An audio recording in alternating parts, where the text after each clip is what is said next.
Kung sakaling tatakbo ho ako sa Senado, hindi naman ako magaling mag-English. Wala akong alam sa batas. Baka ho, lait-laitin lang ako doon ng ating mga mahal na senador na magagaling. Hindi man lait-laitin, siguro baka wala naman ako maiaambag na batas. Di ba? Baka dumating yung time na sayang din ang iboto nyo sa akin na wala akong nagagawa.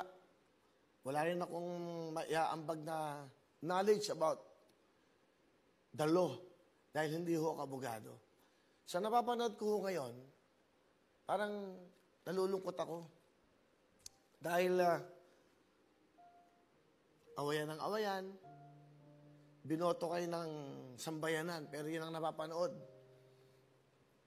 Yan ang napapanood ng lahat ng Pilipino. Hindi ba nakakalungkot na isa kang senador, nakikipag-away ka, isa kang presidente, may kaaway ka. Hindi ba? Pero bago kayo manumpa, maglilingkod kami sa bayan. Maglilingkod kami sa bawat Pilipino. Ako, isa sa mga taxpayer na mataas ang binabayad kong tax sa ngayon. Kung malalaman nyo lang, nasasaktan ako dahil bumoto ho ako sa mga taong ito, tapos yan ang nakikita ko. Paano na yung mga bata? Paano na ang kinabukasan natin? Kung yan ang nakikita natin lagi, pagalingan, pataasan ng ere, samantalang ang daming hirap na hirap natin mga kababayan. Ang daming kawawa, ang daming walang makain, ang daming may sakit, ang daming namamatay. Natatakot kayong lumabas? Bakit? Dahil ayaw nyo magkasakit?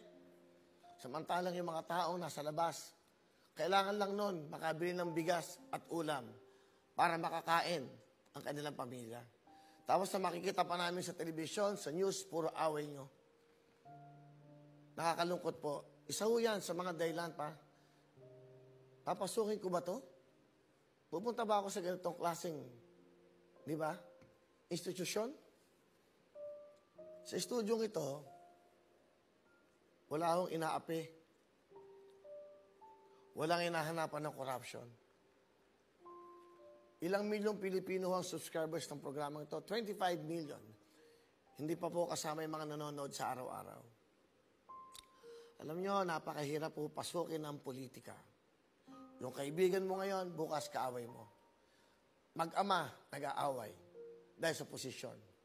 Mag-asawa, naglalaban dahil sa posisyon. Sayang ho ang buhay. Sayang yung sinasabi natin pagmamahal.